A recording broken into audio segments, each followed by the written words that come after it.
Hello everybody, it's Maikito, and before I get into the picks, I want to go over a couple things. One, I did see the comments and a lot of stuff on Discord. I will try to be a little more specific and try to articulate myself more when I pronounce these names, just because people were confused with the player props and the money lines and the teams and stuff like that. So I will try to articulate myself more. Two, this is probably going to be the last day of this setup. I'm likely not going to have a video tomorrow because I'm probably going to be going back. Not too many games. And I don't want to just keep doing the setup over and over again. So I will probably not have a video tomorrow, but I still have, obviously, I'm still doing this video now. And three, because I put the video out late last video, and then this video, I'm also going to just, I guess it's a little later. I usually make the videos out to members only first and then make it out to public. But because I didn't do a last video and I'm not going to do it this video, what I'm going to do to make up for both videos, I'm going to take two random members and I will randomly draw. And in the next video, I will announce the winners and you guys will have your membership paid for the next month, as a thank you for being a member, and just for my apologies just because of this crazy schedule, just getting these videos out to you guys and you guys didn't get the last 2 days in reward. So like I said, to make up for that, two randomly drawn members in the next video I will announce and you guys will get your membership paid for. But with that being said, I'll just go ahead and get straight into the picks. And the first one is Artem Dovbyk to go lower than 3.5 shots, playing at home for AS Roma, going up against Bilbao. This pick is in the UEFA Europa League. Again, his name is Artem Dovbyk, and he's gone under in all 5 games so far this season. His toughest opposition was Juventus, and in that game he had won. And Bilbao's a good defensive team, and he played them last season when he played in La Liga with Girona, and he went under with 1 shot. And versus other tough opposition in that league, he had 1 against Real Madrid, 2 against Atletico, 2 against Barcelona, and 1 against Real Madrid again. So he doesn't do much against these big teams. He doesn't seem to be a big game player, and he doesn't help defensively.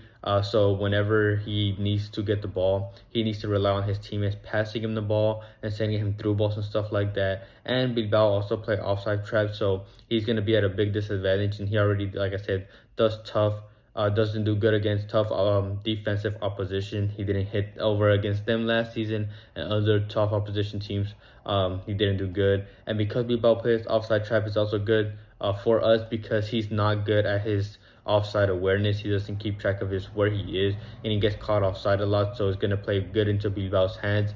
And I see this being a slow game, a tough game, a physical game, and I can see him getting subbed out, and I think this is too high of a mark. This 3.5 mark is on underdog. I know the mark is at 3 on PrizePicks. You can't take him there, so like Artem Dovbyk to go lower than 3.5 shots. My next pick is Dominic Solanke to go higher than 3 shots. This is also in the UEFA Europa League, playing at home for Tottenham Hotspurs, going up against Karabag. He's had 3 plus in 2 out of 4 games that he's played. He had 4 at home against Brentford and 3 away against Leicester City. He went under against Coventry. That was just a bad game in general in the EFL Cup away from home. And then he went under against Arsenal at home. So now he just has a much better matchup. And I guess the games he went over was against weaker opposition, teams that allow a lot of shots, and I expect the same thing to happen in this next game. Karabag's opposition that they have in the league is really weak compared to the teams that he's going to have to play in the Europa League, especially a team like Tottenham that like to attack the ball a lot. And in the last Europa League, away from home, Karabag allowed 7 shots against a weak opposition team, but on all the other ones, they allowed 21 shots, 22 shots, 16 shots, and 33 shots in the away game. So it's a good matchup as well. And Tottenham are a ball possession team, so they like to hold the ball, which just means more chances for him to get those opportunities to shoot. He averaged 2.95, so pretty much 3 shots per 90 last season for Bournemouth. And now he's playing with a better team where he can get more chances as well. So I like that. And he took, last season in the Prem, he took 58 shots with his right, 30 headers, and 20 with his left. So he's a versatile striker. He's 6'2", and he went 71% of his aerial duels. So I like the matchup. I like that Karabag is a weak team, so they're going to get plenty of shots off. He's going to have a lot of chances. So he's one of those players that I see being a consistent player in this next game. So I like Dominic Solanke to go higher than 3 shots. My next play is Sandro Ramirez And this is in Spain La Liga, in the Spanish league. This prop is on underdog. The last one for Solanke was on PrizePicks. This one is on underdog. He's playing at home for Las Palmas, going up against Betis. He's had 2+, sorry, in 3 out of 4 games, and the only under was because he got subbed out after halftime because he had a yellow card. And he played them last season. He started against them at home, and he had 2 shots, and he played off the bench away from home as well, and he had 1 shot in that game. And he's been playing a lot more on the right, which is due to Oliver McBurney, their striker. So he used to play sometimes as a striker last season, but now he's been permanently pretty much moved to the right, which is good for us because he loves to take those long shots, which is easy opportunities for him to get those chances as well. This season, he's taken 6 from outside the box, 5 from inside the box, and last season he took 27 from outside the box and 25 from outside the box. So half of his shots, if not more, are from there. And now that he's playing permanently on the right, where he's going to have more space, he's going to have more opportunities. And he also takes their free kicks as well, and their penalties. So if they get those chances, he's going to be taking those shots. And Betis like to attack down the left-hand side, which is Palmas' right side, which where he plays. And because Sandro doesn't really help much defensively, whenever they get the ball back, he's going to be more up top and going to have opportunities to exploit that space against Betis, which is what I like as well. On the counter attack, and Palmas desperately need points because they are currently bottom of the league. They've been able to score in those games. It's just their defensive work just hasn't been the best. So they're gonna try to be aggressive against them to try to get some points at least. And last season against Betis, Palmas took 16 shots and 15 shots home and away. So it's not like they can't shoot. So I like this prop. You can take a look at his 0.5 shots on target on PrizePicks, but a lot of his shots do get blocked. So I just like the 2.0 a little better. So I like Sandro Ramirez to go higher than 2 shots. And then I have 2 money line plays that I like. The first one, you can take 1 of 2. It's your choice. You can either take higher than 2.5 goals for the Celta Vigo game versus Atletico Madrid. This one is also in the Spanish league, in Spain La Liga. Or you can take both teams to score. I lean more towards the over 2.5 just because there's always a chance that either Celta or Atletico get a 2-0 lead, and then the other team has to score. And with both to score, you never know if that's gonna happen. So I just like a little more the higher 2.5.